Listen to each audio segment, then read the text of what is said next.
Hello everybody, it's Garret, and the new season is coming up, so we're going to talk about some weapon rotations in the care package and in crafting, as that's a new thing we now have to look out for too, and just some more general news. And well done to this person for winning the Apex coins. DM me on Twitter, and if you want to win 6,700 Apex coins, all you got to do is subscribe to the channel and comment down below to be entered, and good luck. So obviously, with the introduction of the crafting rotation last season, these weapons also have to be considered in the rotation. If you're not aware, the crafting rotation is essentially whatever weapon is in the replicator right now cannot be found on floor loot, and you would have seen a direct effect of this during this season with a lot less flatlines and a lot less longbows in play. So first of all, let's start off on the care packages, because there was a developer interview last season talking about care package weapons, and the developer made many references to the Spitfire coming out, and considering the fact that it didn't come out on the update after that, it's more than likely that the Spitfire is going to leave this update. This is also backed up by the fact that the Spitfire is going to be getting a reactive skin, so more than likely they are going to want it out to encourage people to buy the battle pass so they can get a nice skin for their Spitfire. More than likely, the Spitfire is going to leave with a few nerfs to it, so unfortunately it won't be in its prime position, but it will be back. For the G7 and Volt, honestly, I wouldn't expect them to move out right now. I feel like the priority is getting the Spitfire out and balancing the Spitfire so people don't complain. And also, the Volt has only been in for one season, so chances are it's going to stay there and sit comfy for one more season. So, onto the crafting rotation. The two current weapons on the crafting rotation right now are a sniper and an assault rifle. And I think they've done this because there is still a wide selection of assault rifles and snipers to play with, despite those two weapons being in the crafting. This leads me to believe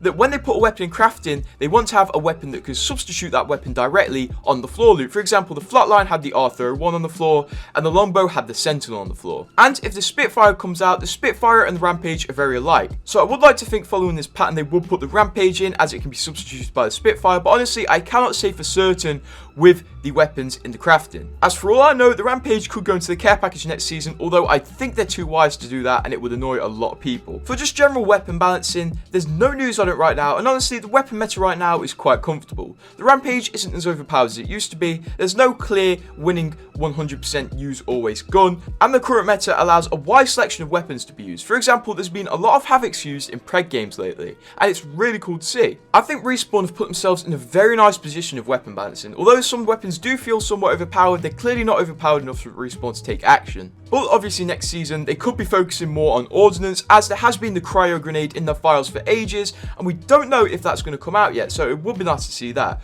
Also, the fact that next season, they're more than likely going to be releasing a new weapon, they're probably also going to focus on balancing that into the game rather than changing other guns around. But what do you guys think? Because next season is looking up to be a huge season. But anyway, like the video, comment down below, subscribe to the channel, and I will see you soon, folks.